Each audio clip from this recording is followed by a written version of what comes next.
네, 이란 전쟁 소식 알려드리겠습니다. 페르시아만에서 어제 상당히 심각한 유조선들에 대한 공격이 있었습니다. 네, 페르시아만 북쪽의 이라크 앞바다에서 유조선 두 척이 공격을 받았고요. heavily damaged, 굉장히 큰 피해를 입었습니다. 그리고 호르무즈 해협에서 네 대의 선박이 여기는 아랍에미레이트 앞바다에서 공격을 받았습니다. 태국 선박이 아랍에미레이트 앞바다에 있던 태국 선박이 공격을 받은 모습인데요. 수미 쪽이 그 아랫부분이 파괴가 됐죠. 예. 무인 자폭 드론이죠. 무인 자폭 함정이죠. 무인 자폭 함정. 무인 자폭 함정에 공격을 받아서 요 프로펠러하고 방향타가 파괴가 됐다고 합니다. 그리고 이거는 방금 말씀드린 이라크 앞바다에 유조선이 공격을 받은 모습인데요. 굉장히 화재가 크게 났죠. 이거 역시 무인 자폭 함정의 공격을 받아서 이렇게 큰 화재가 났다고 합니다. 여기는 아마 사망한 사람도 두세 명 되고 여러 명이 부상을 당했다고 해요. 확실히 큰 피해를 일으키는 거는 무인 자폭 함정이에요. 무인 자폭 함정에 의한 공격이 굉장히 큰 피해를 일으키고 있습니다. 뭐 샤헤드 자폭 드론으로 공격하는 것보다. 그래서 오늘 아침 미 중부 사령부에서 긴급 대피령을 발령했거든요. 이란 민간 항구에서 일하는 민간인들에 대한 긴급 대피령을 발표했습니다. 오늘 아침에 미 중부 사령부에서 발표한 긴급 대피령이에요. 민간인들 항구에서 떠나라고요. 이란 군인들이 사용하는 항구에서 떠나라. 그 발표문인데, 자, issuing a warning to civilians that the Iranian regime is using civilian ports along the Strait of Hormuz. 예. 민간 항구, 이란 정권이 사용하고 있는 민간 항구, 거기에 민간인들은 모두 피하라는 대피령이죠. 자, 드디어 민간 항구에 대한 공격이 시작이 됐습니다. 이거는 미군이 미, 이란 해군 기지를 다 파괴하고 나니까 남은 잔당들이 민간 영역에 들어가서 숨어서 공격을 하니까 민간 항구에 대한 공격이 시작이 된 거거든요. 민간 항구로 숨어들어서 샤헤드 자폭 드론을 날리거나 그 민간 항구에 민간 선박들 사이에 숨어 있는 그 수상 자폭 함정 이런 것들로 공격을 하니까 민간 항구에 대한 공격이 시작이 된 것입니다. 근데 여기서 주목할 만한 점은 확실히 지대함 미사일 공격은 아직 보고된 게 없다는 거예요. 지대함 미사일은 크기가 크기 때문에 발사대 크기가 크기 때문에 이건 어디 숨어 있을 곳이 없거든요. 그러니까 이것들은 대부분 파괴가 된 겁니다.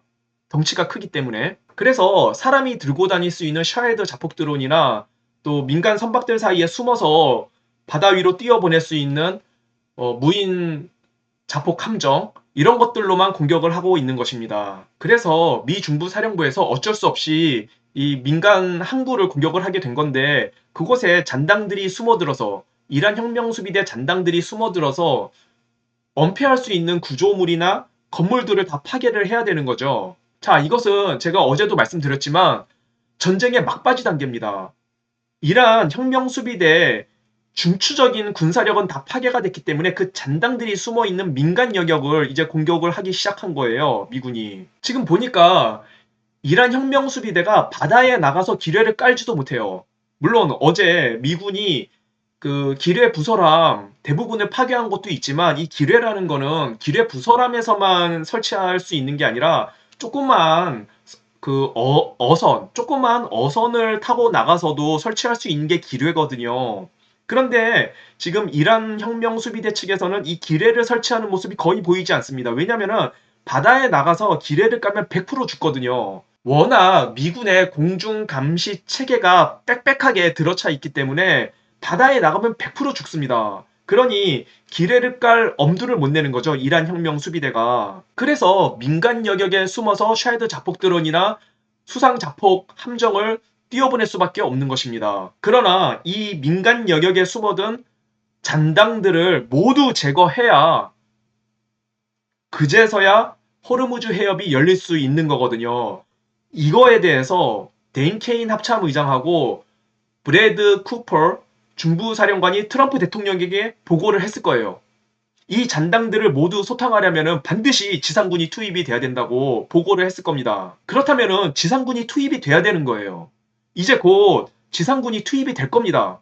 호르무즈 해협으로. 그래서 이 지상군이 투입되기 위한 전초 단계로서 민간 항구에 대한 대대적인 공습 작전이 계획된 것이라고 봐야 됩니다. 왜냐하면 지상군이 투입이 되려면 그 민간 항구에 잔당들이 숨어 있을 만한 구조물들하고 건물들을 다 쓸어버려야 되거든요. 그리고 나서 지상군이 투입될 수 있거든요. 그 다음에 제럴드 포드 항모전단이 며칠 전에 수에즈 운하를 통과해서 지금 에브라함 링컨 항모전단이 있는 페르시아만 남쪽, 이란 남쪽 해역으로 향하고 있습니다. 자, 여기 보시면은 제럴드 포드 항모전단이 중동으로 향하고 있다는 뉴스거든요.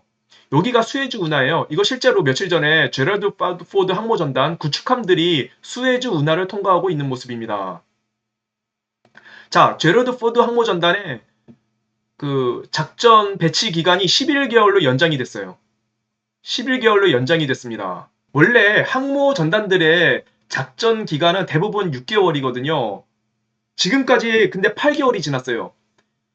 몇 달 전에 카리브해 마두로를 잡기 위한 카리브해 작전에 투입이 됐다가 쉬지도 못하고 이란 전쟁에 또 투입이 된 거예요. 제러드 푸드 항모 전단이. 그래서 지금 8개월째인데 지금쯤이면은 8개월 동안 바다 위에 떠서 수병들 고생시켰으면은 이제는 집에 돌려보내야 되거든요.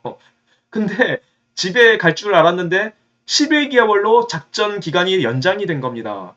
이거는 최장기간 작전 투입 기간이라고 해요. 지금까지 항모 전단들이 작전에 투입된 기간들 중에 거의 신기록이라고 합니다. 11개월은. 지금 전쟁이 났으니까 어쩔 수 없죠. 집에 못 가지. 전쟁이 났는데 이거 끝내고 가야죠. 그래서 아브라함 링컨 항모 전단하고 제러드 포드 항모 전단이 페르시아만 안쪽으로 진입하는 그 순간, 그때가 아마도 호르무즈 해협에 지상군이 투입되는 시점이라고 저는 생각을 합니다. 82 공수사단이 투입이 되겠죠. 지금 82 공수사단이 지난 3월 5일에 훈련이 중단됐다는 뉴스가 나왔지 않습니까? 근데 그 훈련 중단된 게 지금도 계속 이어지고 있어요. 정기적인 훈련이 중단돼서 언제든 전쟁의 작전에 투입될 수 있는 준비 태세가 계속 유지가 되고 있는 겁니다. 자, 언론들하고 평론가들이 요즘 이런 얘기를 하더라고요. 트럼프 대통령이 출구 전략을 찾고 있다.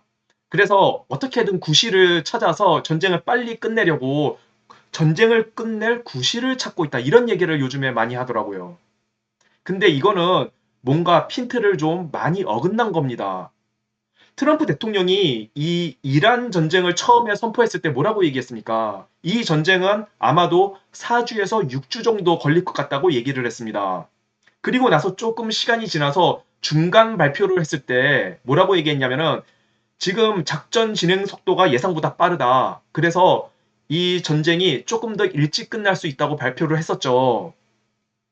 근데 지금 전쟁이 아직 2주도 안 지났단 말입니다. 이제 전쟁 시작된 지 12일밖에 안 됐어요. 그런데 이란의 핵심적인 군사력은 사실상 끝났습니다. 이제 그 잔당 소탕밖에 남지 않은 거예요. 바로 민간 영역에 숨어든 그 잔당 소탕. 이 민간 영역에 숨어든 잔당을 소탕하기 위해서 지상군이 투입이 될 겁니다. 그래서 우리는 미군의 지상군이 투입이 될 때 박수를 쳐줘야 돼. 진짜. 박수를 쳐줘야 됩니다. 마지막으로 네타냐후 총리가 어제 올린 글을 읽어드리도록 하겠습니다. 이건 네타냐후 총리가 어제 올린 글이에요. 이란 국민 여러분, 우리는 역사적인 자유를 위한 전쟁을 벌이고 있습니다. 이는 아야톨라 정권을 무너뜨리고 자유를 쟁취할 수 있는 일생일대의 기회입니다. 우리는 미국과 함께 그 어느 때보다 강력하게 테헤란의 폭군들을 공격하고 있습니다. 아야톨라는 이제 더 이상 존재하지 않으며 여러분들이 또 다른 폭군으로 대체되는 것을 원하지 않는다는 것을 우리는 알고 있습니다. 그러니 행동에 나서야 합니다. 우리들은 여러분들이 행동할 수 있도록 여건을 조성하고 있습니다. 우리는 수많은 정권 목표물들을 타격했고 수천 명의 이란 혁명수비대원과 수백 대의 미사일 발사대를 파괴했습니다. 우리는 이란 정권의 목표물들에 집중하고 있으며 이란 국민들에게 피해를 주지 않도록 최선을 다하고 있습니다. 우리는 여러분들의 동맹입니다. 최고의 동맹입니다. 우리는 당신들의 주권과 문화와 그리고 유산을 전적으로 존중합니다. 당신들이 도움을 요청했고 이제 우리는 도움을 드릴 차례입니다. 우리는 수십 년 동안 여러분을 공포에 떨게 한 폭군들을 더욱 강력한 힘으로 몰아붙일 것입니다. 아야톨라들과 그들의 하수인들은 도망치고 있지만 그 비겁한 자들은 숨을 곳이 없습니다. 앞으로 우리는 여러분이 스스로의 운명을 개척할 수 있는 환경을 조성할 것입니다.